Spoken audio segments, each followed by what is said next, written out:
Magandang araw sa ating lahat. This day we will be going to tackle Science Grade 6, the human body systems, particularly skeletal system. This is the lesson 1 of Module 2 of Science Grade 6.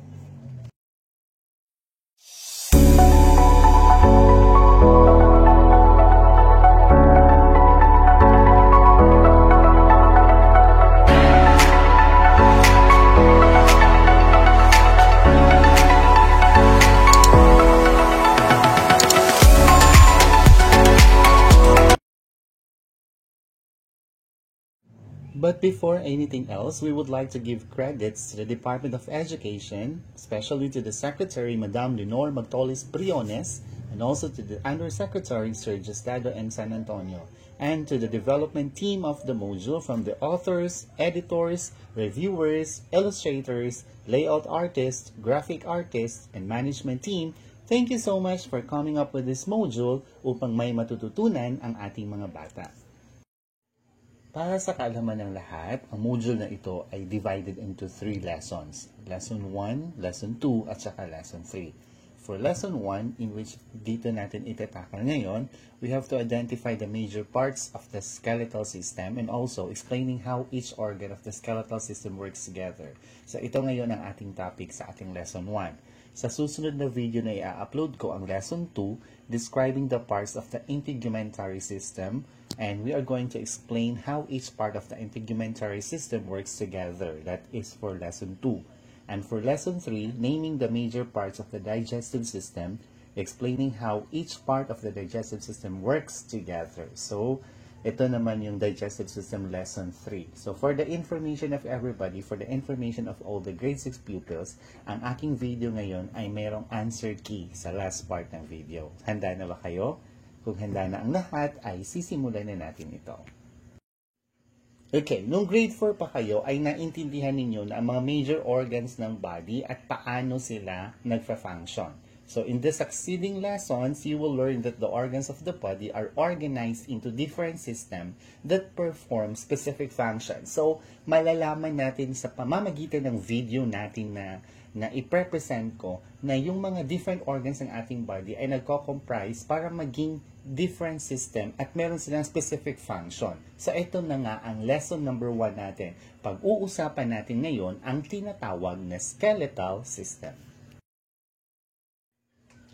Ang human body daw ay made up of different kinds of bones. So, may iba't ibang klase po ng mga buto ang nasa loob ng ating katawan. At ang mga bones na ito ay tinatawag na skeleton. The human skeleton is the internal framework of the body. Take note na yung mga skeleton, yung mga bones natin, sila yung mga internal framework ng ating body. The adult human skeleton consists of 206 bones that are connected to one another by ligaments. So, kung bibilangin natin lahat yung skeleton na nandoon sa loob ng katawan ng tao, meron po tayong 206 bones lahat-lahat. At itong 206 bones ay connected with one another sa tinatawag na ligaments. So, itong ligaments ngayon, siya yung kumokonekta sa lahat ng 206 bones na nasa loob ng katawan ng tao. At birth, infants have around 300 bones fused together when they become adults. So, yung mga bagong silang na sanggol, meron silang 300 bones all in all, na pag lumalaki, pag tumatagal sila sa mundong ito, nagiging 206 kasi nagfufuse yung iba. Nagsasanib yung iba. These bones work together as a system called skeletal system. So yung mga 206 bone, yung mga skeleton na nasa loob ng ating katawan ay nag-work together at tinatawag silang skeletal system. The skeletal system serves as the framework of the body. So, ang pinakaunang trabaho po ng skeletal system sa loob ng ating katawan ay sila yung nagsiserve ng framework of the body. Without it, hindi mabibigyan ng shape ang ating katawan. Its major functions, ito na yung mga major functions niya. Body support, facilitation of movement, protection of internal organs, storage of minerals and fats, and blood cell information. So later, isa-isahin natin yung mga function ng circulatory system sa ating katawan. The skeletal system is mainly composed of bones, which are classified into two divisions, the eggshell and the appendicular skeleton. So, ang ating skeletal system ay composed talaga siya ng puro buto. Wala nang iba, buto lang ang skeletal system. At meron siyang dalawang classification, meron siyang dalawang division, ang axial at saka ang appendicular skeleton. Ngayon, itong axial skeleton ay kinocompose siya ng skull, ng vertebral column, ng ribs at ng sternum. So, these bones form the axis or frameworks of the trunk and head. So, mula sa head papunta sa ating trunk, sila yung axial skeleton. Samantalang, ang appendicular skeleton naman ay ang mga bones ng shoulder, bones ng mga arms, bones ng hands, bones ng hips, bones ng legs, at bones ng feet. Sila yung appendicular skeleton. Kung titingnan natin ngayon itong skeletal system, makikita natin ngayon itong axial at appendicular skeleton. So yung skull, sternum, rib, spine, and yung isa pa is still yung mga axial. At yung sa kabila naman, sila yung mga appendicular na mga skeleton natin. So ito yung framework ng ating katawan na nagko-comprise ng mga bones at tinatawag siyang skeletal system. Ngayon ay may ipinapakita tayong table. So, meron siyang classification of bones. Merong 4 na classification ang bones. The long bones, the short bones, the flat bones, and the irregular bones. Sa next naman na column ay ang illustration. Ano ba yung mukha ng long bones? Ano ba yung mukha ng mga short bones? Ano ba yung mukha ng flat bones? At ano ba yung mukha ng mga irregular bones? So, kung nakikita natin yung mga illustration, mga drawing na yan, ay magkakaiba-iba talaga ang mga bones sa loob ng ating katawan. Ngayon, saan ba natin makikita ang mga long bones? Yan yung susunod na column, which is the location. So, yung long bones ay makikita natin sa arms and legs. Ang short bones naman ay makikita natin sa wrists and ankles. Samantalang ang mga flat bones ay makikita natin sa shoulder blades and skull. Samantalang ang irregular bones ay makikita natin sa face and the vertebrae. So, dyan natin makikita ang iba't ibang klase ng bones na nasa loob ng ating katawan. One of the actual skeleton is the skull. So, ito yung drawing ng skull, which consists of the cranium and the facial bones. The cranium is made up of 8 bones joined together to form a rigid case that protects the brain. So, itong cranium na bumabalot sa ating brain. So, siya ang nagproprotekta sa ating brain. At meron siyang total of 8 bones. Samantalang, ang face natin, yung mukha natin, kung titingnan ninyo, ay meron tayong 14 facial bones. So, 14 lahat ang bilang ng mga facial bones natin. The eye socket protects the eyeball, while the mandible or jawbone is movable bone that holds the teeth. So, kung i-move nyo yung jawbone nyo, ay talagang namumove talaga siya at it protects our teeth. Okay? The spinal column or vertebrae which can be seen in the neck and the backbone are irregular bones that protect the spinal cord, while the rib cage protects the lungs and the heart. Yung spinal column natin, sa loob ng spinal column natin, nandun yung spinal cord. Okay? At yung rib cage natin, ito yung nagpro-protect sa ating lungs at saka heart. Kung titingnan ninyo ang yung katawan ngayon, parang merong gitara sa dibdib ninyo.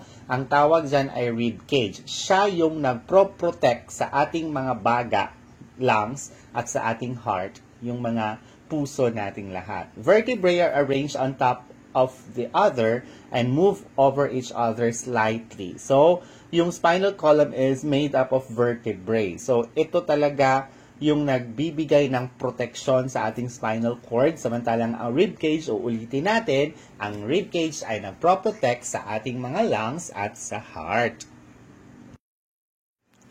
Samantalang, appendages found in the lower extremities are composed of pelvic bone. So, Yan, pelvic bones support the lower parts of the body and aid the movement of the legs. The upper arms have one long bone called the humerus and two bones in the lower arm are known as the radius and ulna. So, ang bone, mataas na bone sa ating mga kamay ay tinatawag na humerus, samantalang yung mga maliliit na mga bones na nasa, hindi maliit, yung bones na nasa ibabang bahagi ng ating mga kamay ay ang radius at ang ulna. Now, let us tackle the several important functions. Ano ba yung pinaka-importante mga functions ng human skeletal system? Number 1, ang pinakauna nilang function is to support. The skeletal system provides the framework which support and maintains shape of the body. It gives the body much needed support. Okay, sa pamamagitan ng skeletal system ay nasusuportahan niya ang body sa pagbibigay nito ng shape. Kung wala itong framework na ito, ay hindi nasusupport yung katawan natin. Pangalawa, protection. The skeletal system protects the internal organ of the body. So yung sinasabi ko kanina, nagbibigay sila ng protection just like your rib cage. Sa loob ng rib cage mo ay nandyan si heart. Kung wala yung rib cage na yan, ay mas madaling mai-injure ang ating heart at yung ating lungs. Number 3, movement. The skeletal system provides an attachment for the muscle which makes body movements possible. So sa pamamagitan ng skeletal system na naka-attach sa ating mga muscle, ay nakakapag-move yung ating katawan. Number 4, storage and supply. The skeletal system stores important minerals like calcium and phosphorus and produces both red and white blood cells. So ito yung human skeletal system ay nagpro-produce sila or nagsustor, tinatago nila, nasa loob ng mga bone natin yung mga minerals na tulad ng calcium at ng phosphorus. Samantalang, itong bone marrow na nasa loob ng ating mga bone ay nagsusupply or naggumagawa sila ng red and white blood cells. Ito yung iba't ibang important function ng ating skeletal system. Now, iti-test ko kayo. Activity 1, direction. Study the name of the bones inside the box. Classify them into axial or appendicular. Write your answer in your science journal. So, kanina na sabi natin yung dalawang klase ng bone, axial at saka appendicular. So, ito yung mga bones. Skull, humerus, carpal, femur, ribs, tibia, spine, scapula, tarsal, and ulna. So, alin dyan ang axial, alin dyan ang appendicular. So, merong answer key tayo sa video na nasa pinakahuling part ng ating video. Kaya? Kaya yan. For activity 2, you have to explain briefly how the skeletal system works based on their function. Example, function of skeletal system. Letter A, support the body. Ito yung explanation niya. You have to explain briefly. Kayo ang gumawa ng mga sentence. Provides framework of the body. Another function, protect the internal organs. So, explain niya yan. Enable movement. Explain niyo ulit. Store minerals and supply red and white cell. So, kayo ang maggawa ng explanation kung paano niyo nakuha yung work ng system natin na tinatawag na skeletal system. Okay, what I have learned. Direction. You have to complete the paragraph below by supplying the missing words. Write your answers in your science notebook or your science journal. I learned that the blank provides the structural framework of the body and protects internal organs such as blank, blank, and blank. The human skeleton consists of two divisions, the blank and the blank skeleton. Again, meron tayong, napag-usapan natin to kanina at meron tayong answer key sa hulihan ng part ng ating video. I can do. Direction. Answer the following questions in your science notebook.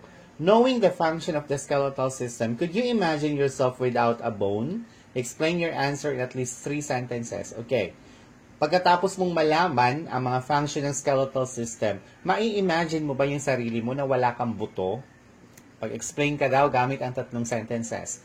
The table below shows some common bone injuries. Supply practices and activities that can help avoid these injuries. So, merong mga iba't ibang kind ng bone injury tayong makikita dito sa ating table. Kayo na ngayon ang gumagawa ng mga paraan. Ano ba yung mga activity para hindi natin makuha itong mga injury ng bone na ito? Una, fracture.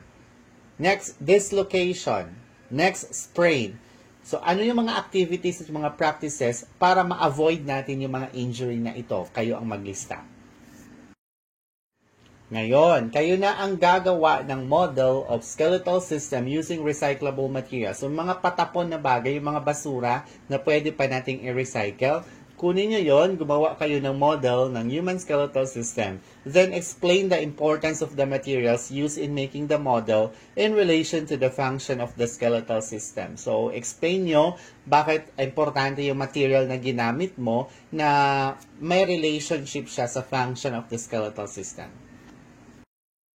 So, ito na yung sinasabi ko, guys. These are our answer keys sa mga tanong na nandyan sa module ninyo. I hope that you have learned a lot. Thank you so much for watching. Just don't forget to subscribe, hit like, and share this video para mas ma-notify ka pa kung meron pa akong susunod na mga video na i-upload. Thank you so much. This has been your Sir Alan Madino. God bless you all.